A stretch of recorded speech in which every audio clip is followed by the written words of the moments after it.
어라라 반갑습니다. 팩토리입니다. 자, 녹화 방송으로 진행을 하고 있고요. 월요일, 지난주 금요일부터 월요일까지 있었던 소식들 정리해서 전달드리고자 녹방을 진행하고 있습니다. 녹방인 만큼 좀 빠르게 진행이 될 거고요.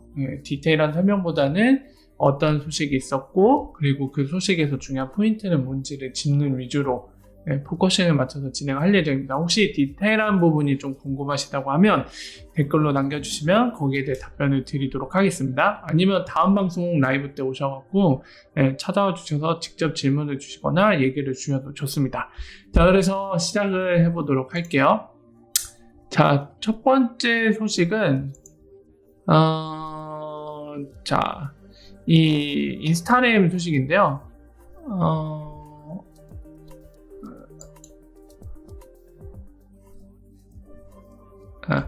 자, 인스타그램이 인도에 있는 SBM 뱅크라고 하는 SBM 은행이라는 곳과 협력해서 파트너십을 맺었다는 거죠.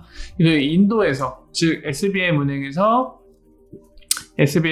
인도에서 해외로 송금하는 거를 인스타그램이 협력해서 처리해주는 파트너십을 맺었다고 합니다. 현재 인스타그램은 ODL을 쓰고 있는 리플렛 멤버이기도 하고, 그리고 방금 말씀드린 대로 리플렛의 예전부터 멤버이기도 하죠.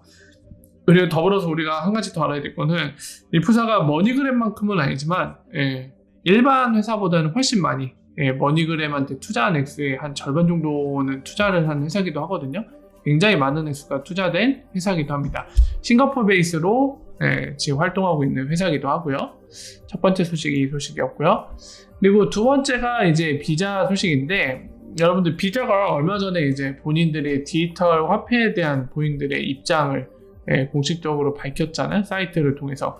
그리고 어떻게 했었죠? 그 소식 같이 살펴봤을 때 이번 달에 이제 뭐 디테일한 것들, 본인들이 어떤 스탠스, 어떤 생각을 갖고 있는지를 밝힌다고 했는데 이 소식과 관련된 소식입니다. 알고 보니까 비자가 5월 달에 이 디지털 화폐에 대한 그 특허를 출원했어요. 페른을. 지금 보신 것처럼 디지털 피아트 커런시라고 되어 있죠. 이런 지금 특허가 5월 14일 날 출어가 되어 있습니다. 그래서 그와 관련된 소식으로 뭐 특이사항은 없어요. 기사는 무슨 암호화폐 위주로 얘기를 했는데 사실 그렇지 않습니다. 내용을 대략 보니까 디지털 화폐에 대한 거예요. 디지털 화폐. 그래서 그런 내용이 있고요. 다음은 이더리움 클래식 소식인데, 우리가 알고 있는 해시 파워를 통해서 하는 뭐 11어택이라고 하는 그 해킹으로 의심되는 정황이 발생했다고 합니다. 그래서 내용을 보면은 일단은 비트플라이 그리고 바이낸스도 마찬가지고 3,000개 이상의 블록이 약간 재구성됐다라는 의심이 들어서 거래 중지도 되고 그랬었는데, 이와 관련해서 일단 ETC 측은 공식적으로 특정 마이너들이 인터넷에 액세스할 수 없어서 벌어진 거라고, 악의적인 공격은 아니었다라고 밝혔는데요. 지금 의견이 좀 많이 갈리는 부분이 있죠. 이 말이 일단은 100% 사실이라고 할 수도 없는 상황이고, 그렇다고 해킹이라고 얘기할 수도 없는 상황 같은데, 어쨌든 굉장히 분란이 될 만한 그런 일이 있었습니다. 실제로 예전에 이더리움 같은 경우는 해킹을 당한 적이 있었고, 그 해킹 때문에 이더리움은 공식적으로 지금 비탈릭이 끌고 있는 곳이죠. 공식적으로 블록을 재조정을 했죠. 해시파워를 이용해서. 그래서 오늘날의 이더리움이 됐고, 해킹 당한 이후에 그 블록을 유지해온 게 지금 보시는 이더리움 클래식이거든요. 그런 역사를 갖고 있습니다. 이 소식을 보실 때 참고하시고요. 자, 그리고 캡코라고 하는 벨기에에 있는 금융회사고요. 여기서 소개된 것처럼 뭐 100억 단위 자산을 운영하는 글로벌 금융회사인데, 여기서 크로스보더 페이먼트 관련된 이제 화이트 페이퍼 그리고 DLT 연관지어서 이제 페이퍼를 했는데, 여기서 유일하게 XRP 그리고 리플사의 솔루션이 언급이 됩니다. 근데 언급되면서 XRP를 스테이블 코인으로서 언급을 합니다. 이게 되게 재미난 점인데, 여기 보이시죠? 보시면은 스테이블 코인을 활용하는, 그러면서 서치 에즈 리플이라고 하고 XRP라고 소개하고 있죠. 스테이블 코인으로 보이나 봐요. 그러니까 적어도 가격이 안정성을 갖고 있다는 의미로 관점으로 바라보고 있는 모양인데 어쨌든 이 크로스보더 페이먼트 시장에 있어서 DLT를 활용하는 기술로 유일하게 리플사의 솔루션 그리고 지금 암호화폐인 XIP가 언급이 되고 있습니다. 뭐 나머지 뭐 KIC, AMM 뭐 이런 거 언급되고 있는데 이미 우리가 알고 있는 내용이라 그런 부분들은 과감하게 생략을 하도록 할게요. 자, 그리고 지금 보시는 것처럼 여기에 SBI VC 그리고 FX 코인이 양쪽 다 지금 일본 내에서 XIP 거래 서비스를 제공하고 있는데요. 둘 다 지금 에어드랍 서비스하고 있죠. 계정 만들고 하면은 뭐 250개, 50개 막 하면서 얘기하고 있는데 열심히 이제 고객 유입을 활성화시키려고 에어드랍을 양쪽 다 하고 있습니다. 자, 그리고 오늘의 6번째 소식이 될 것 같은데요. 피나스트라. 이거는 제가 기억나기로는 이제 중동 돈이 묻은 회사로 알고 있는데 일단 회사 자체 법인 설립은 영국에서 이뤄진 회사입니다. 그리고 여러분도 아시는 것처럼 미국에 있는 피나스트라 같은 경우는 삼성페이와 연계해서 미국 내 이 삼성페이 송금 서비스 할 때 이 피나스트라가 파트너로서 그 서비스를 제공하는데요. 어쨌든 리플렛 멤버기도 하죠. 이런 리플렛 멤버인 피나스트라 이제 USA 미국에서 일하는 사람이 이 게브리엘이라는 사람, 이 사람이 링크드인이라는 채용 관련된 플랫폼에서 이런 소개를 했네요. 보니까 리플 이제 피나스트라가 리플 사용 준비가 완료됐다. 이제 기업 고객들의 국제송금 게임 그 서비스를 바꿀 준비가 됐냐? 그래서 약간 선동적인 느낌이 담긴 그런 글을 올렸는데 이런 걸 보면서 우리가 좀 유추할 수 있는 거는 피나스트라가 이제 리플렛을 활용해서 B2B 고객들, 기업 고객들한테 우리 같은 일반인 말고요. 기업 고객들한테 리플 솔루션을 이용해서 국제 송금 서비스를 제공하려는구나. 이런 것들을 좀 알 수 있는 대목이 아닐까 싶습니다. 6번째 소식이었고요. 그리고 이건 소식이라기보다는 어떤 분이 이제 디파이 관련된 중요한 부분을 체크를 해줘서 여러분들과 공유하고 싶어서 말씀드리는데요. 디파이 분산금융이라고 하는 게 요즘 굉장히 두각이 되고 있고 많은 언급이 이루어지고 많은 분들이 얘기를 하고 있죠. 분산금융에서 중요한 부분 여러 가지가 있겠지만 그중 하나 정말 중요한 거는 분산금융 자체가 P2B 거래를 위한 게 약간 메인 포커싱이 그쪽에 가 있잖아요. 그럼에 있어서 이 개인 간의 거래를 함에 있어서 중요한 게 뭐가 있을까요? 속도도 중요할 테고요. 그리고 또 뭐가 중요하겠죠? 금융이라고 부르는 돈이 있는 곳에 항상 중요한 거. 비용이 저렴해야 된다. 바로 이제 이 트랜잭션, 즉 거래 하나를 성사시킬 때 들어간 수수료가 아닐까 싶은데 정말 중요한 부분입니다. 뭐 이더리움 같은 경우도 이제 분산금융을 하기 위해 이제 스마트 컨트랙트도 들어가 있고요.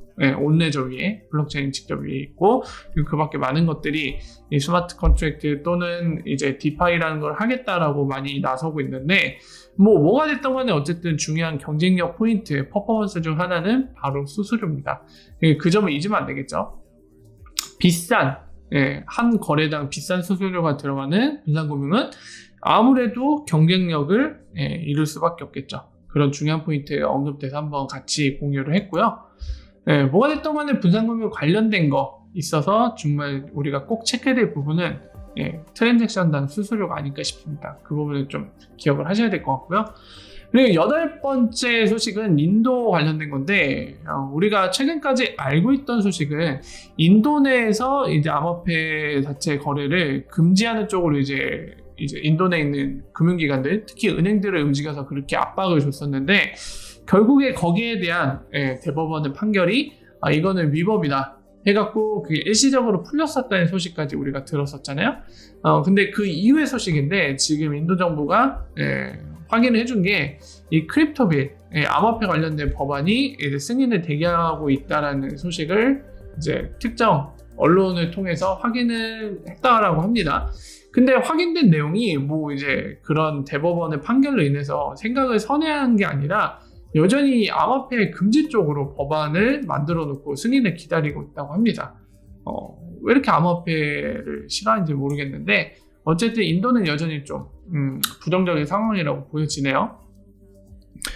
자, 그리고 9번째 소식이 머니그램 관련된 소식인데요. 이것도 핵심만 말씀드리겠습니다. 우리가 좀 챙겨야 될 부분은 이 리플사 솔루션 사용으로 인한 리플사의 인센티브, 바로 마켓 디벨롭먼트 피라고 하는 머니그램에 지급되는 리플사의 인센티브인데요. 지난 1분기 때는 1,660만 달러가 지급이 됐습니다. 근데 이번 2분기 실적 발표한 걸 보니까 1,510만 달러가 지급이 됐거든요. 이게 지난 분기 거고, 이게 2분기 결과인데, 보시면은 어디쯤에 있을까요? 이쯤에 있을 것 같은데, 여기 있죠. 1,510만 달러가 지급이 됐습니다. 우리가 좀 알아야 될 게, ODA 사용량이 급감한 게 바로 6월 8일쯤이거든요. 리플사가 공개적으로 재무적인 관점에서 쓰이는 ODL은 줄이고, 정말 본인들이 리테일 레미턴스, 그 시장에 집중해서 사용을 하도록 하겠다라는 거를 이제 인사이트 글을 통해서 밝혔는데요. 그 시점 이후로 ODL이 지금 한 3분의 1 수준으로 줄었습니다. 근데 재미난 거는 아까 보셨지만 이 마켓 디벨롭먼트 피 자체가 리플사의 솔루션, 정확히는 모르겠어요. 리플렛까지 포함한 건지, 그 사용이 리플렛 플러스 ODL인 건지, 아니면 ODL만 취급하는 건지 리플렛만 취급하는 건지, 아니면 기타 등등 우리가 모르는 뭐가 포함됐는지, 그런 것들이 기준이 됐는지는 모르겠습니다만, 어쨌든 6월 초부터 ODL 사용이 급감을 했단 말이에요. 근데 지금 말씀드린 것처럼 1분기 때가 1,610만 달러인데 2분기 때 1,660만이었네요. 100만 정도밖에 안 줄었단 말이죠. 그래도 거의 한 달은 아니지만 뭐라고 해야 될까, 10일 정도를 이제 한 단위로 쪼개면은 3달이 한 93일이잖아요. 그 중에 한 20일 정도 되는 거죠. 22일 정도? 그러면 이거 대략 봐도 20%는 되는 분량이거든요.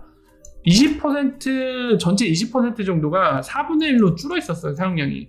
근데 금액상으로 한 150만 달러밖에 안 줄었다는 거는, 이게 단순히 ODL 사용이 아닐 수도 있다라는 생각도 할 수 있고요. 아니면 ODL 사용의 기준이 볼륨이 아니라 트랜잭션 개수일지도 모른다는 생각이 듭니다. 그러니까 한 거래당일 수도 있겠다, 이런 생각도 드는데, 어쨌든 간에 중요한 거는 뭐 지금 상황에서 뭐가 정확하다라고 딱 집어낼 수는 없는 상황이고요. 단서가 적으니까요. 다만 우리가 또 눈여겨볼 거는 OD의 볼륨 자체, 그 처리하는 금액 자체는 6월 8일부터 전체 1분기 한 분기라는 그 기간에 한 20%에 해당되는 기간 동안 4분의 1 수준으로 급감해 있었는데, 그럼에도 불구하고 리플사가 머니그램에 제공하는 인센티브는 150만 달러, 약 10%밖에 줄지 않았다. 이런 점이 좀 눈에 보여지는 상황입니다. 그리고 그 밖에는 뭐 나머지 얘기한 건 별로 없어요. 그 밖에도 이제 리플사가 언급된 게 하나 있긴 한데, PT 하면서 그건 사실 그냥 회계 재무 관점에서 언급이 됐어요. 이 운영비용 관련돼서 언급이 됐거든요. 운영비용. 오퍼레이팅 익스펜스라고 언급이 됐던가요? 어쨌든 운영비용 측면에서 재무 관점에서 언급이 됐고, 이 인센티브 제공하는 게 아무래도 이제 그 네거티브 익스펜스, 그러니까 이제 운영비용 측에, 운영비용이라는 건 지출이잖아요, 머니그램 입장에서. 근데 여기에 네거티브 익스펜스라는 거는, 그 의미는 이제 지출의 마이너스, 즉 이거는 수입이라고 할 수 있지만은 뭐 재무나 회계 관점에서는 좀 정확하게 얘기하기 때문에, 그 관점에서는 이 운영 비용을 상쇄시켜준 역할, 이게 좀 말이 어려울 수도 있는데 그런 거죠 사실. 이익이라기보다는 운영 비용을 상쇄시켜주는 그런 특성으로 지금 이 머니그램이 실적을 갖고 있기 때문에, 그 부분에 대한 언급이 있을 뿐이지 뭐 이게 뭐 앞으로 더 열심히 쓰겠다, 앞으로의 계획이 어떻게 된다, 뭐 이런 얘기는 없었습니다. 그리고 머니그램은 이번 분기에 넷 로스, 손실이 있었던 걸로 보입니다. 플러스 했을 때. 뭐 회사 자체 상태가 안 좋아서 그런 건 아니고요. 뭐 여러 가지 이유가 있습니다. 운영 비용에서 좀 많이 늘어났어요. 그리고 뭐 이제 회사 밸류에이션 관련된 얼라운스, 그런 부분에서의 변화가 있었기 때문에 영업 손실이 이뤄졌던 걸로 보이거든요. 그래서 그런 부분들을 언급해 볼 수 있을 것 같고요. 자, 그리고 빗소가 오늘이죠. 8월 3일 기준으로 이 XRP 대 멕시코 페소 법정화폐 이 쌍에 대한 오더북을 정확도를 개선하기 위해 뭔가 예정돼 있다고 하는데 아직 발표는 안 했습니다. 조만간 발표하겠죠. 뭔진 모르겠지만요. 그런 게 예정이 돼 있고, 그리고 오늘의 마지막 소식이자 하이라이트는 이 G30이라고 부르는 국제기구인데, 뭐 G20, G7 뭐 여러분들 알고 계시죠? G30이라는 국제기구가 있는데 여기에서 이제 디지털 커런시의 스테이블 코인이라는 이 제목으로 언급을 했는데요. 여기서 두 가지로 XRP가 언급이 됐습니다. 뭐 XRP 우리가 잘 알고 있는 VC 커런시로서 언급이 됐고, 이걸 통해서 이 환거래 은행, 코리스폰던트 뱅킹 여기 이 부분에 있어서 현재는 비싸지만 inexpensive, 그러니까 비싸지 않게 처리할 수 있다. 그리고 슬로우가 아니라 패스트로 처리할 수 있다. 뭐 이런 부분들을 언급을 했고요. 또 하나는 재밌게도 앞에 보신 것처럼 칸이라고 되어 있죠. 마크 캔이 누구죠? 현재는 아니지만 전 영국 은행장이었죠. 그래서 그때도 설명드렸지만 시스템이 헤게모닉 커런시라고 해서 새로운 기축통화의 필요성에 대해 숏텀, 미드텀, 롱텀 그 관점에서 언급을 했었고, 거기에 대해 제가 설명을 했었잖아요. 영국 중앙은행에서 공식 아티클로 발표했기 때문에요. 그걸 설명했었는데 그 얘기를 하면서 지금 그 예로서 프라이빗 섹터의 예로서 XRP를 언급을 하고 있습니다. 사실상 새로운 기축통화 언급한 아까 위에서 보신 시스테믹 헤게모닉 커런시라고 하는 새로운 리저브 커런시, 여기에 이제 XRP를 언급을 한 거거든요. 굉장히 이색적이죠. G30이라는 국제기구에서 본인들의 관점에서 이런 생각으로 언급을 했다는 게 굉장히 이색적인데, 이거는 되게 뭐 이거 자체로 막 이제 다 끝났어 라고 할 건 아니지만, 어쨌든 간에 국제기구라고 할 수 있는 G30에서는 이런 새로운 기축통화로서의 가능성으로 XRP를 언급했다는 거, 그리고 그냥 뭐 이 동네 가게나 이런 데가 아니라 G30이라는 어쨌든 국제기구에서 이런 관점, 생각을 갖고 있다는 거는 어떤 부분은 상당히 놀라운 부분이죠. 이런 생각들이 좀 더 확장돼서 뭐 IMF나 이런 데까지 번지면은 진짜로 XRP를 흔히 뭐 근본이제 얘기를 했잖아요. 예전에 금 갖다가 이제 무역수지도 막 처리하고 그럴 때, 그리고 환율도 그걸 통해서 결정했는데, 디지털 커런시인 XRP는 이 디지털이다 보니까 금이랑 다르게 실제로 리얼타임으로 옮길 수 있거든요. 그러니까 XRP 본위제라고 표현해야 될까요? 이런 것도 생각을 해볼 수 있겠죠. 기축통화로 된다고 하면. 어쨌든 간에 예전부터 말씀드렸습니다만 불가능한 건 아니에요. 결국에 리프사가 꿈꾸는 게 금융기관이 XRP를 홀드하고 있다가 그거를 서로 간에 국경을 뛰어넘는 거래, 이런 것들을 했을 때 그거를 리얼타임 세틀먼트로 XRP를 그냥 직접 주고받는 거거든요. 사실 이거는 어떻게 보면 리저브 커런시의 의미도 갖는 겁니다. 그게 좀 더 확대돼서 국가 차원의 중앙은행이나 이런 데조차도 그런 식으로 쓰게 되면 그게 사실 리저브 커런시 특성을 갖는 거거든요. 적어도 이 외환시장에서는. 그러니까 그런 식으로 쓰인다면 지금 G30이 얘기하고 있는, 그리고 제가 예전부터 말씀드렸던 일종의 어떻게 보면 리저브 커런시, 적어도 이 크로스보더 페이먼트 분야에 있어서 그런 역할을 할 수 있는데, 그런 가능성으로 지금 언급이 되고 있다는 거 상당히 놀라운 점이죠. 이 소식을 말씀드릴 수 있을 것 같습니다. 자, 그래서 지난 주말부터 8월 4일인 오늘까지의 소식들 이렇게 정리를 할 수 있을 것 같은데요. 앞서 오프닝 때 말씀드렸던 것처럼 궁금한 사항이나 디테일한 부분들 얘기 나누고 싶으면 댓글이나 다음 라이브 때 찾아오셔서 얘기해 주시면 함께 얘기 나눠볼 수 있을 것 같습니다. 자, 오늘 소식은 여기까지 하고 올라가도록 하겠습니다. 월바알바 다음에 뵐게요. 뿅!